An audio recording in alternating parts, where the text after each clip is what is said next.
Rabbi shrah li sadri wa yassir li amri wahlul 'uqdatam min lisani yafqahu qawli. Amma ba'du. Bapak-bapak, ibu-ibu, jamaah Masjid Rodotul Falah yang dimuliakan oleh Allah, alhamdulillah tidak ada henti-hentinya kita selalu mengaturkan rasa syukur kehadirat Allah Subhanahu wa taala atas limpahan rahmat hidayah inayah kepada kita semua.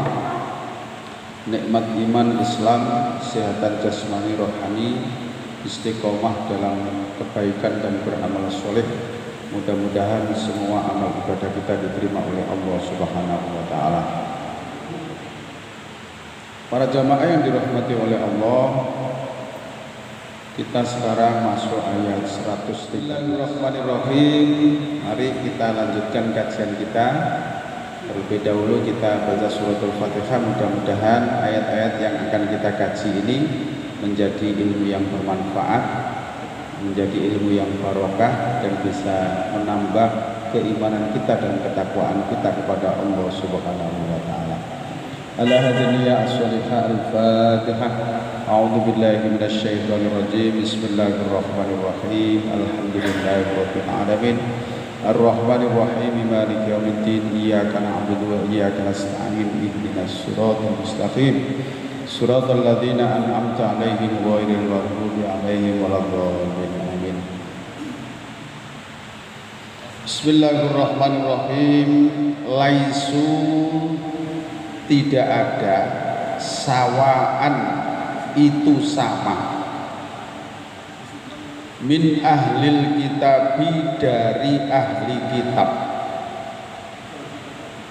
Ummatun, ada sekelompok umat, qaimatun, yang teguh pendiriannya, yang teguh keimanannya.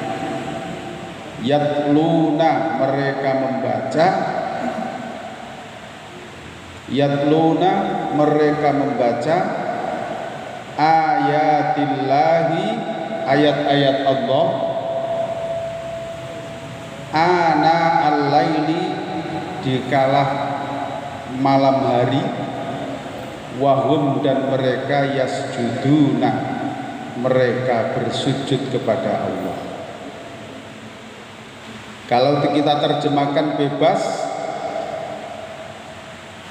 laisu sawaan, di kalangan ahli kitab itu tidak sama. Artinya tidak semua ahli kitab itu terus kafir, tidak semua ahli kitab itu membangkang, tidak semua ahli kitab Yahudi dan Nasrani itu mendustakan apa yang dibawa oleh Nabi Muhammad. Tidak. Tapi min ahlil kitabi ummatun qaimah. Suaranya mboten bengong, enggak ya? Di antara mereka ahli kitab Yahudi dan Nasrani itu ada sekelompok umat qaimah yang teguh keimanannya. Yatluna ayatillahi, mereka membaca ayat-ayat Allah di malam hari, wahum yasjudun, dan mereka bersujud kepada Allah. Sama dengan orang Islam. Jadi wong ahli kitab niki, sekelompok umat ini ada dua pahala, Bapak Ibu. Pahala yang pertama adalah dia beriman ketika menjadi umatnya Nabi Musa, dengan membaca Taurat, ya, memahami kitab Taurat, mengikuti syariat yang dibawa oleh Nabi Musa. Ketika Nabi Muhammad lahir, mereka beriman kepada syariatnya Nabi Muhammad, beriman kepada Al-Quran. Ada dua pahala mereka itu. Makanya di antara mereka ada sekelompok umat yang yatluna ayatillahi, membaca ayat-ayat Allah ana al-laili, di tengah malam hari, wahum yasjudun, dan mereka bersujud kepada Allah. Di antara ahli kitab ada yang begitu, ya ada yang mendustakan, ya ada yang imannya setengah-setengah, Ya saya kira sama dengan kelompok kita ya. Ono sing ibadah biasa-biasa, ono sing ibadah itu wedhus, mateng. Ono sing tangi bengi ya mepet-mepet suku. Ono sing kadang tangi, kadang enggak. Ono sing tangi bengi masa gak tahu absen. Ya saya kira sama lah. Kelompok ahli kitab itu juga ada yang begitu. Ono sing imane tuwa menang wis mantep madhep. Oh, imah. Tapi juga mereka ada kelompok yang mendustakan. Wong Islam ya padha. Ono sing beragama dengan sungguh-sungguh, ada yang beragama itu setengah-setengah.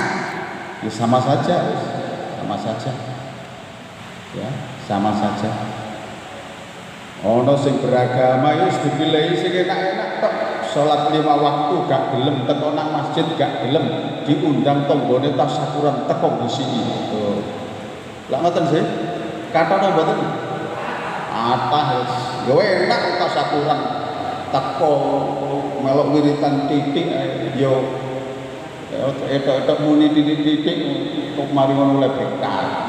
Enak ngono ya. Begitu. Ya itulah ragam orang beribadah, beragama itu begitu. Teko nang masjid gak tahu. Tapi nek wayahe Idul Kurban gak diundang. Teko-teko dhewe. Wonten teng mriki. Kok kata terus ya. Padha berarti. Padha berarti ndok-ndok ya padha berarti. Macam-macamnya menungso beragama ya padha. Nggih. Poso gak gelem tapi riyaya gelem. Ngeten iki lho. Ngeten iki nggih kata. Lho kata terus. Allahu Akbar. Ya seperti inilah tipologi apa itu macam dan ragam atau tipologi orang beragama. Jadi ahli kitab itu tidak sama. Di antara mereka ada umatun qaimah, umat yang teguh pendiriannya, imannya kuat.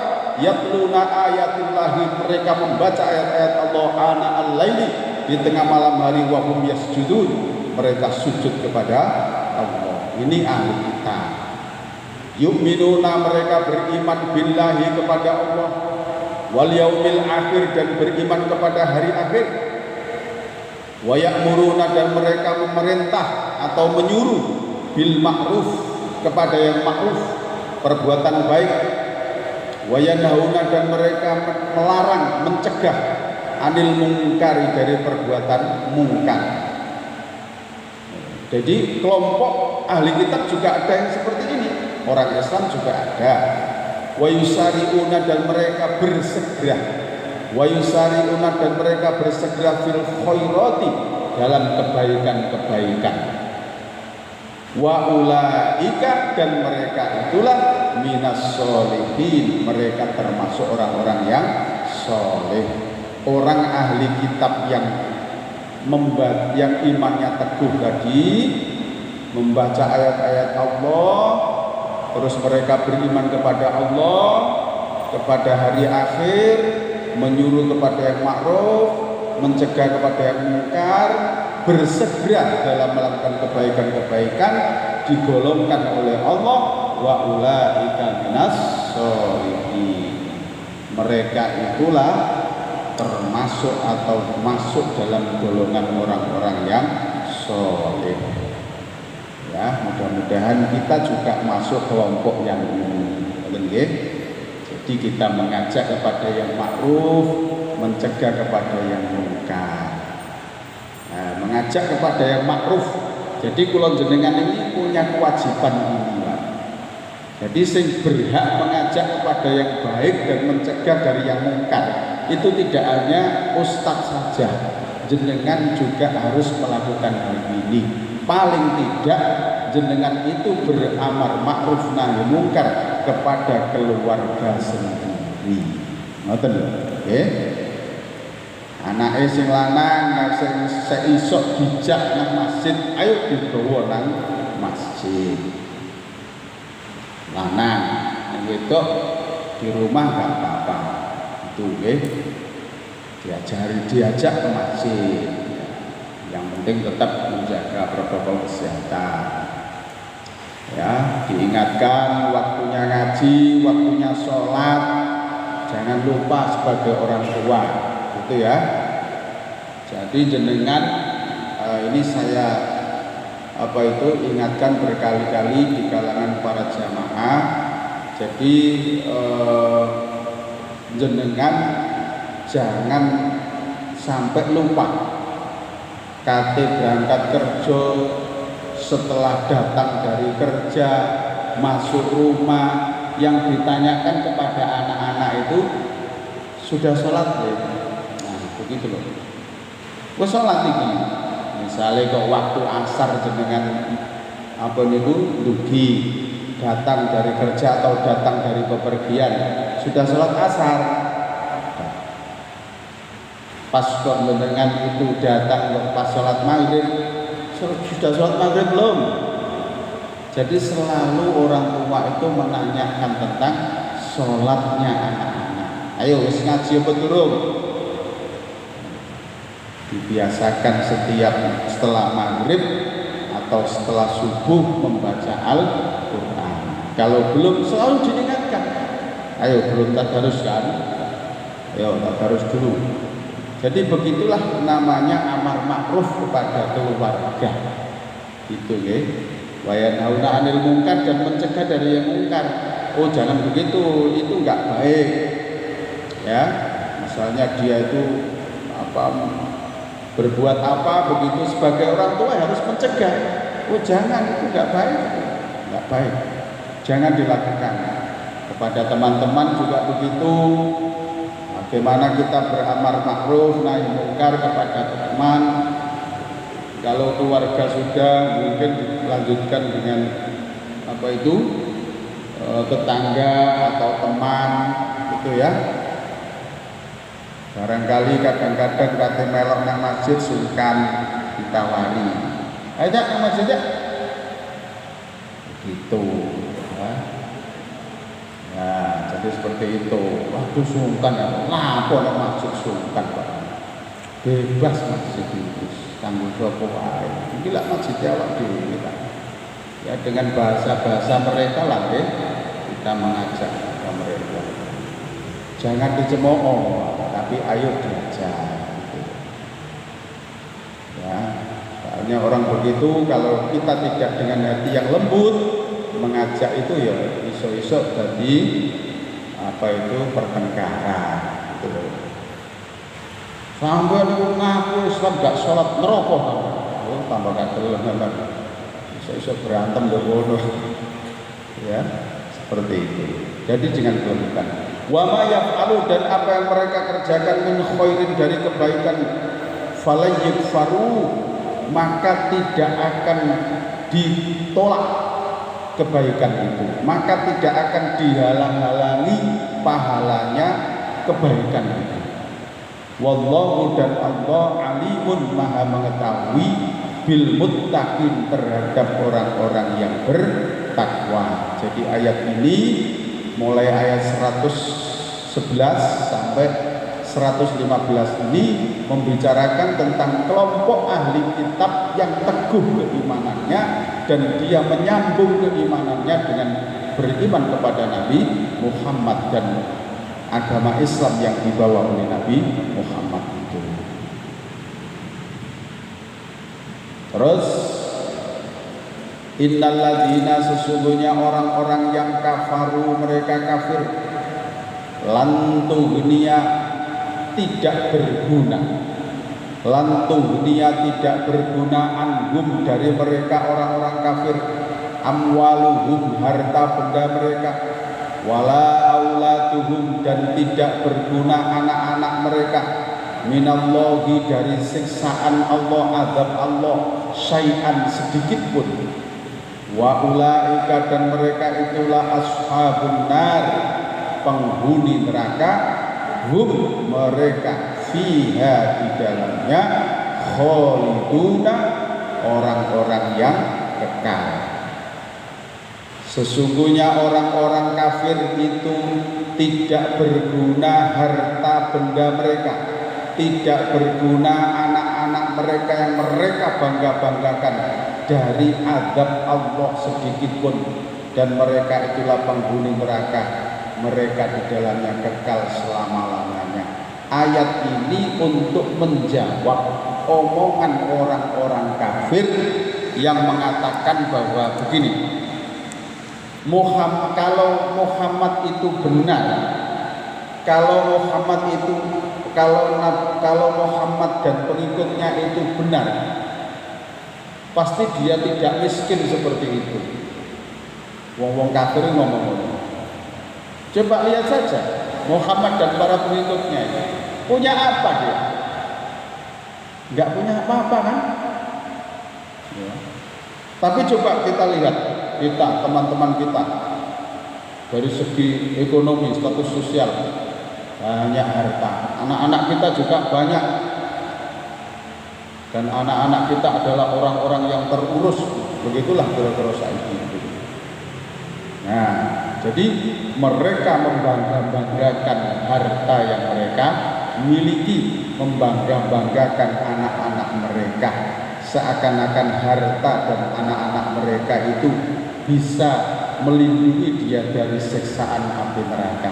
Maka ayat ini Allah turunkan, sesungguhnya orang-orang mereka, orang-orang kafir, tidak berguna dari mereka harta mereka yang mereka miliki, dan tidak berguna pula anak-anak mereka yang mereka bangga-banggakan minallahi dari siksaan Allah sedikit pun.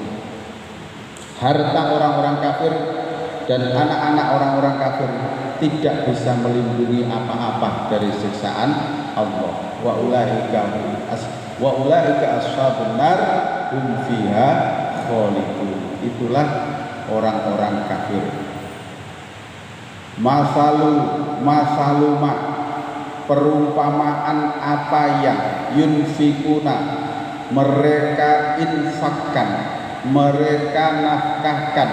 Perumpamaan harta orang-orang kafir tadi yang mereka infakkan fi hadhil hayatid dunya, dalam kehidupan dunia ini, kama salirihin, seperti angin, fiha di dalamnya, sirrun hawa dingin, asobat hawa dingin yang kencang, asobat yang menimpa harsa kaumin tanaman kaum, zolamu mereka yang aniaya, anfusahum kepada diri-diri mereka sendiri, fa'ahlakathu maka angin kencang itu memporak-porandakan pertanian-pertanian mereka, wa ma dzalamahumullahu, dan sekali-kali Allah tidak pernah berbuat zalim kepada mereka, walakin dan akan tetapi anfusahum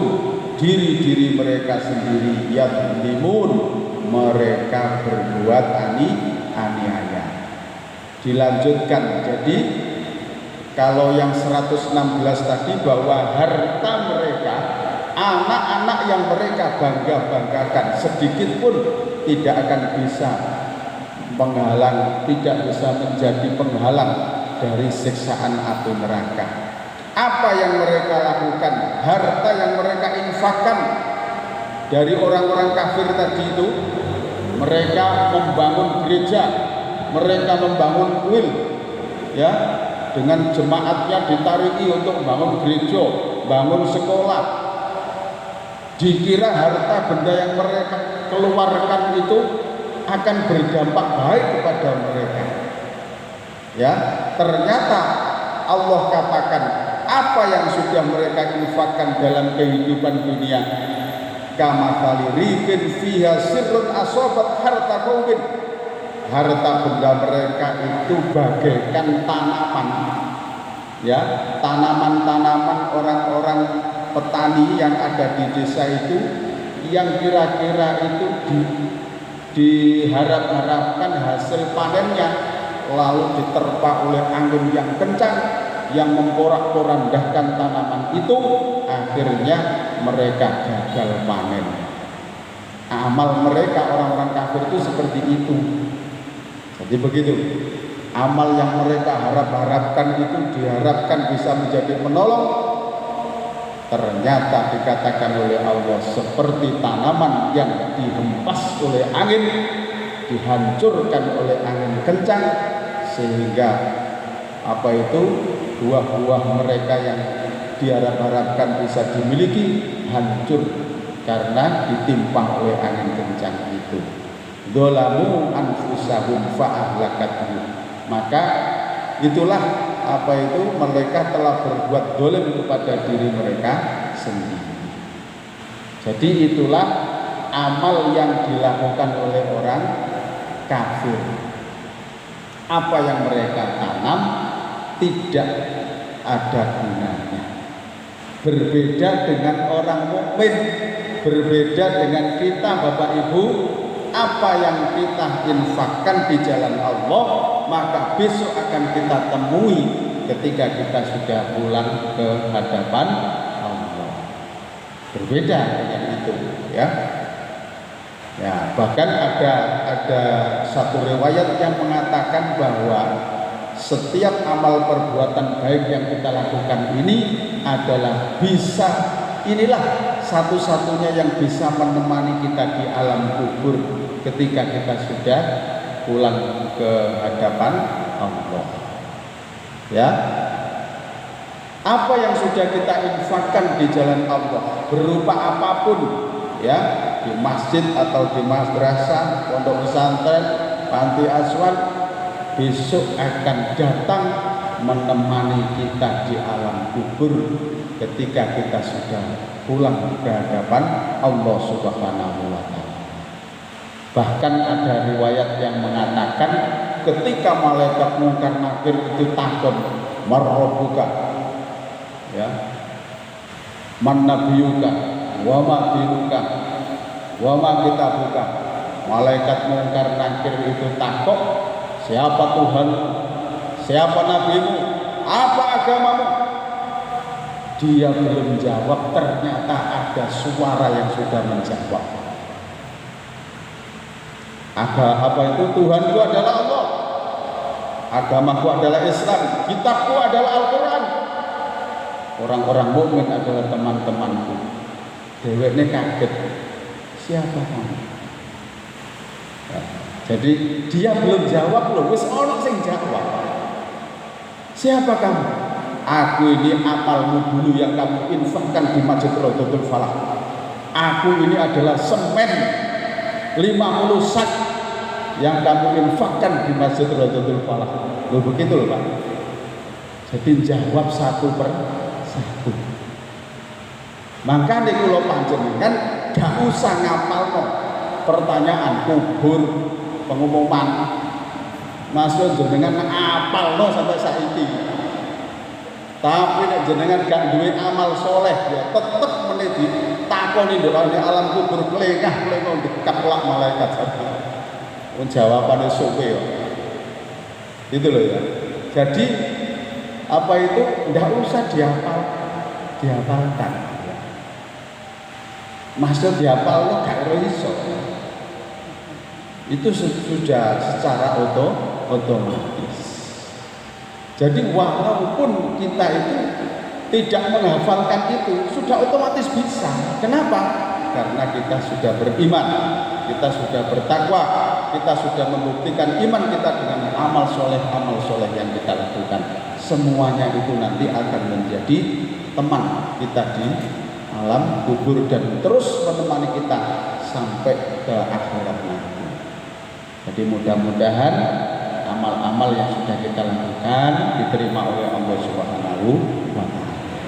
Berbeda dengan orang kafir tadi, ngomoyo amal infak, mendirikan rumah sakit, mendirikan sekolahan, mendirikan gereja, tempat ibadah, tapi ternyata besok di sana tidak ada apa-apa.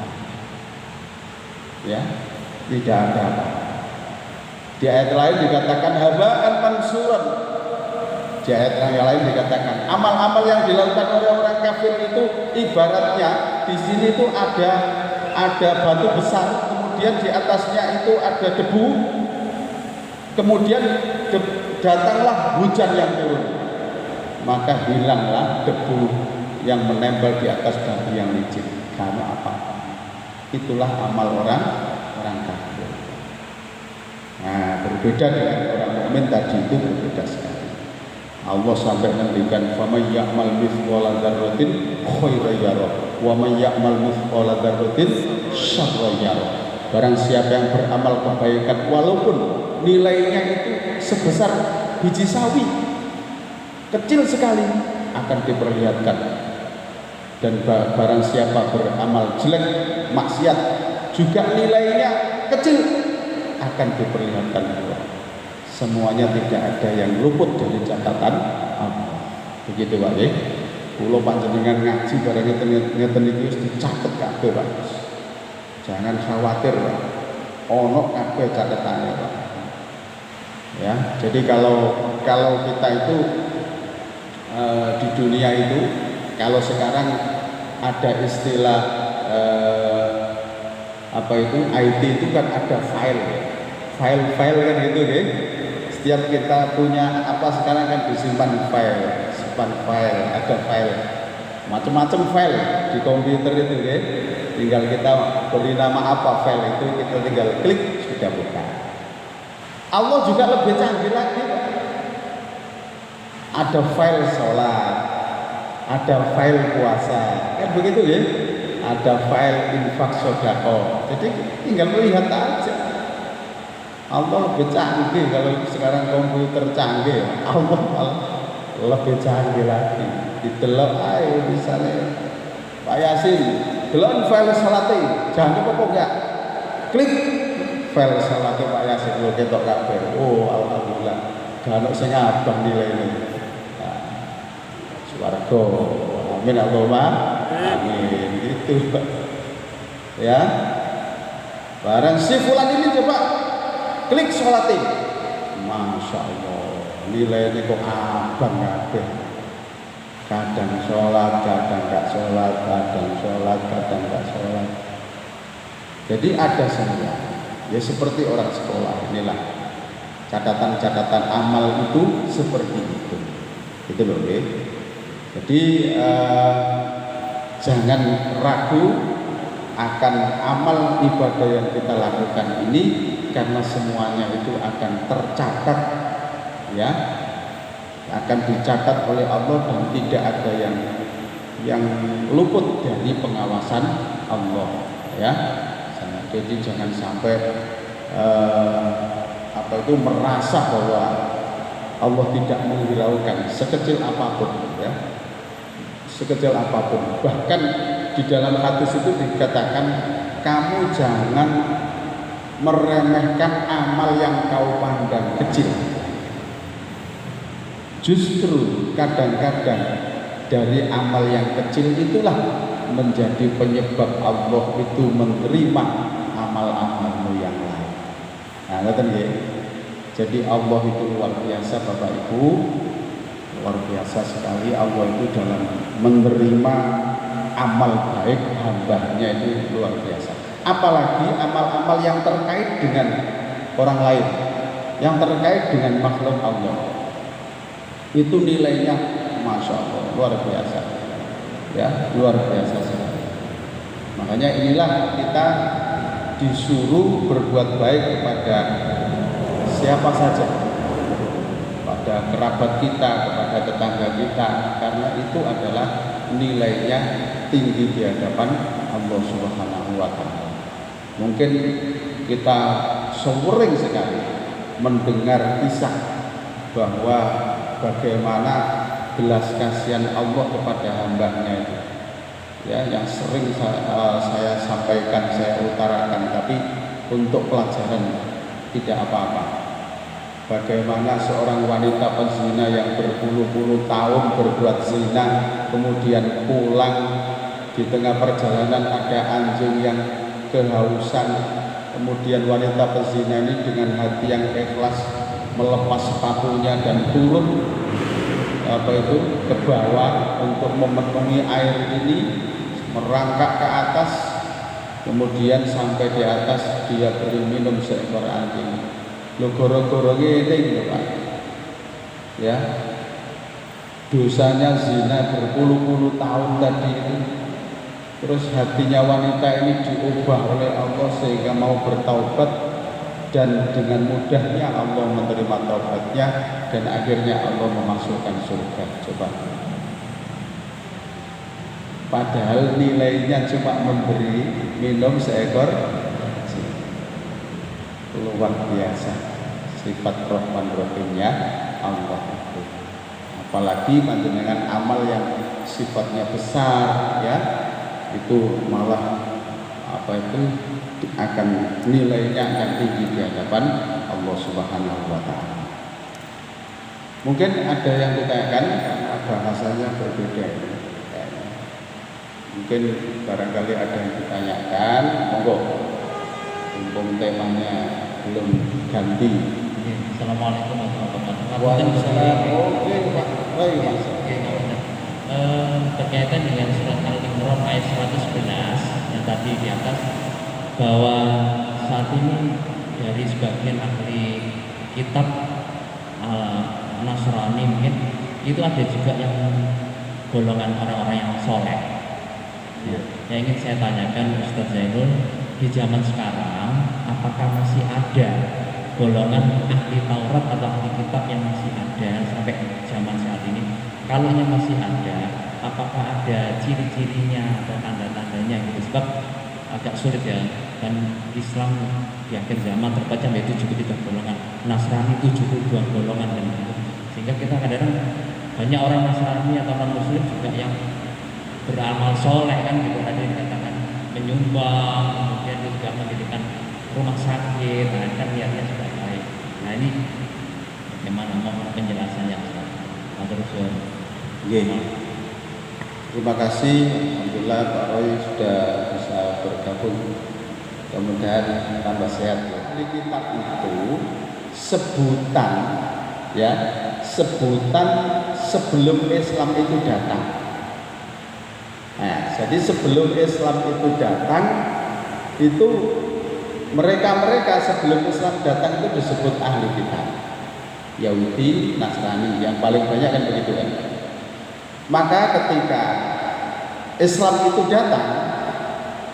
datang, penyebutan ahli kitab sudah tidak ada dalam Al-Quran. Maksudnya ya cukup berlaku pada orang Yahudi dan Nasrani itu saja. Itu sebutan ahli kitab. Nah, itu dalam istilah agama gitu ya. Nah, orang Yahudi dan Nasrani yang betul-betul beriman ketika dulu mereka di zaman Nabi Musa tetap imannya lurus mengikuti syariat Nabi Musa, dan ahli kitab Nasrani di zaman Nabi Isa dia juga teguh imannya kepada Injilnya, ya, teguh imannya seperti tadi dikatakan di malam hari pun juga membaca ayat-ayat Allah dan bersujud kepada Allah, dan dia juga beramar ma'ruf nahi mungkar, dan dia juga bersegera melakukan kebaikan-kebaikan. Maka tatkala Nabi Muhammad itu lahir dengan membawa Islam dan membawa kitab suci, saat itu mereka sudah tidak lagi berdalil atau berhujjah melalui kitab suci mereka, akan tetapi mereka sudah mengikuti Al-Quran. Itu karena apa? Karena nilai-nilai atau poin-poin atau pokok-pokok agama yang ada di dalam kitab mereka,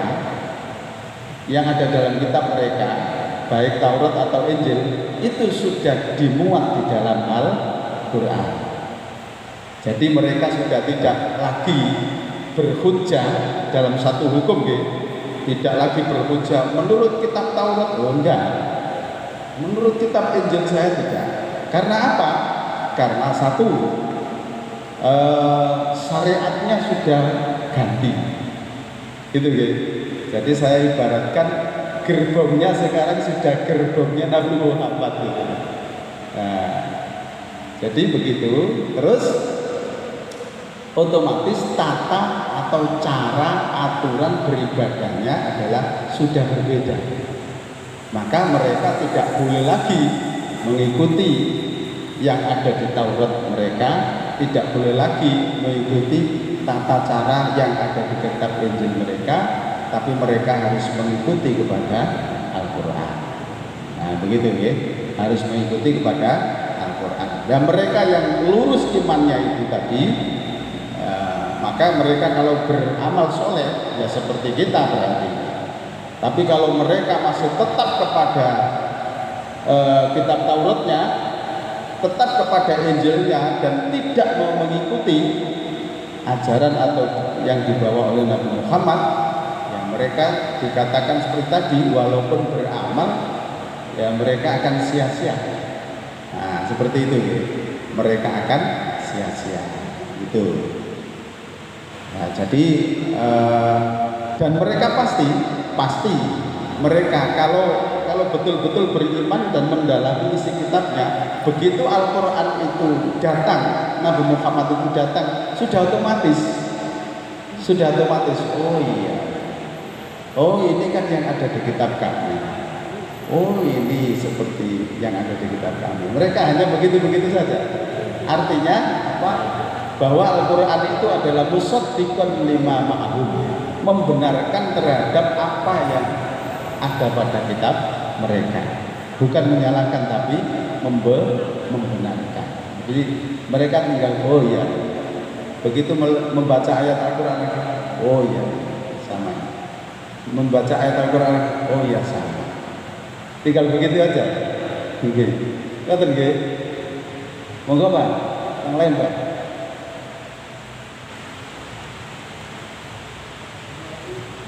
Assalamualaikum warahmatullahi wabarakatuh. Waalaikumsalam warahmatullahi wabarakatuh. Yang akan saya tanya mengenai sumbangan yang ditujukan kepada masjid Ustaz. Yang datangnya sumbangan itu dari non muslim, itu hukumnya gimana? Kita wajib menerima atau tidak? Terima kasih. Assalamualaikum warahmatullahi wabarakatuh. Waalaikumsalam warahmatullahi wabarakatuh. Kalau sudah masuk ranah hukum fikih, pasti banyak pendapatnya. Kalau sudah masuk ranah hukum fikih, itu pasti banyak pendapat. Ya, ada pendapat yang kenceng nggak usah diterima karena itu dari non muslim, begitu. Ya, ada yang apa itu berpendapat lagi, oh diterima saja, pemberian kok. Nah begitu. Pendapat yang ketiga, jangan diterima tapi buat bangunan fasilitas umum saja, jangan buat masjid. Nah ini jalan tengah ya. Mereka juga tidak menerima, tidak menolak, diterima tapi ojo bangun masjid. Gawe ngapi ikut, gawe pakir, terus ngono-ngono ae, gitu ya. Jadi seperti itu Pak. Jadi bermacam-macam atau berbeda pendapat. Apalagi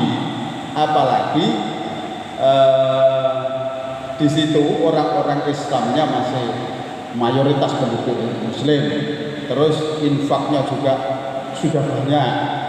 Nah, kalau begitu ya ngapain menerima dari non-Muslim? Ya, saya lebih mengikuti pendapat diterima tapi membuat fasilitas umum saja. Jangan dibuat untuk tempat ibadah. Begitu. Biar betul-betul tempat ibadah ini juga dibangun murni dari amal dan infaknya orang Islam sendiri. Nah, begitu ya. Nah, seperti itu. Terus, monggo. Wonten malih. Monggo ibu-ibu naik kok wonten sing ditangketaken.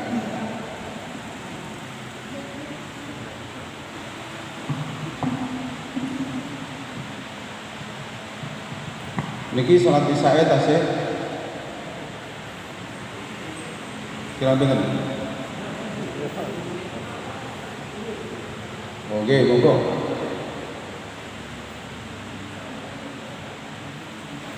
monggo Pak. Assalamualaikum warahmatullahi wabarakatuh. Waalaikumsalam warahmatullahi wabarakatuh. Ini Pak Ustadz, di dalam penulisan yang namanya kitab Taurat dan Injil itu pakai bahasa apa? Karena yang sekarang di Al-Quran kan bahasa Arab. Terima kasih. Assalamualaikum warahmatullahi wabarakatuh. Pakai bahasa apa?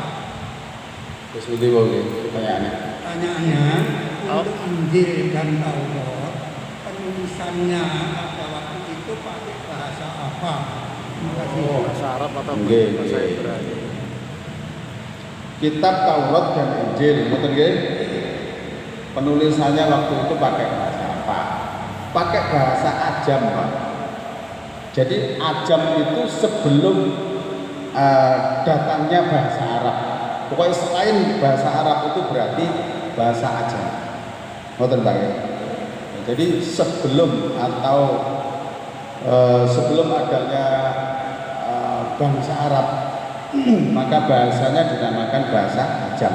Jadi kitab-kitab sebelum Al-Quran itu ditulis pakai bahasa Ajam. Ya sebutannya begitu, bahasa Ajam itu. Bahasa Ajam lho, nek jenengan takut malih bahasa Ajam sing ngono apa to? Lha kula nggih mboten sumerap lho. Gak urip waktu iku. Lah mboten. Wis pokoke sebutane sebelum Arab atau sebelum Al-Qur'an itu Ajam gitu saja. Wis gampangannya begitu. Kita juga tidak pernah membaca Taurat. Jadi seperti itu. Bahasanya adalah bahasa Ajami. Ya, begitu. Ya, bahasanya adalah bahasa Ajami. Nah, tapi saya tambahin. Jadi kemudian terus datanglah Islam. Nah, maka bahasa Arab dan Al-Qur'an ini diturunkan dengan berbahasa Arab. Gitu loh. Diturunkan dengan pakai bahasa Arab tapi bukan bahasanya orang Arab. Mohon dipahami. Al-Qur'an ini diturunkan pakai bahasa Arab tapi bukan bahasanya orang Arab. Maksudnya ya apa sih? Artinya orang Arab yang bicara dialek seperti jenengan bahasa sehari-hari itu tidak menggunakan bahasa Al-Qur'an. Ngoten lho maksudnya. Jadi bukan bahasa yang dibuat oleh orang Arab ngomong dengan teman-temannya tiap hari, ini tidak. Ya, itu pakai bahasa yang berlaku di masyarakat mereka sendiri. Tapi Al-Qur'an ini diturunkan dengan bahasa Arab, tapi bukan bahasa yang digunakan oleh orang Arab untuk berbicara. Itu Pak. Ya, jadi beda itu ya. Bahasa Arab itu beda Pak, tidak ada dalam Al-Qur'an. Ya, jadi seperti ada kalimat suwaya, tidak ada dalam Al-Quran suwaya. Ya, sebentar. Terus lagi aywa itu cara Indonesia oke. Bahasa Arab aywa. Untuk Al-Quran ya gak ono, dengan golek itu dilepek ya aywa ya gak ono, itu bahasa orang Arab itu bahasa Al-Quran. Bisa dipahami ya? Jadi Al-Quran ini diturunkan dengan bahasa Arab, tapi bukan bahasa Arab, bukan bahasa yang dipakai oleh orang Arab. Gitu ya? Tuh, barangkali itu, ya. Untuk sementara ini, nanti kita sambung lagi. Mudah-mudahan kula panjenengan tetap diparingi sehat walafiat Pak ya. Paringi panjang umur ya Allah. Kalau kita mendengar di kanan kiri kita, teman kita, saudara kita yang terkena COVID ini terus sudah mendahului kita, mudah-mudahan dijadikan syahid oleh Allah dan kita tetap diberikan perlindungan, keselamatan oleh Allah. Oke, kita akhiri dengan doa akhir majlis. Subhanakallahumma wa bihamdika asyhadu an la ilaha illa anta astaghfiruka wa atubu ilaik. Alhamdulillahirabbil alamin. Assalamualaikum warahmatullahi wabarakatuh.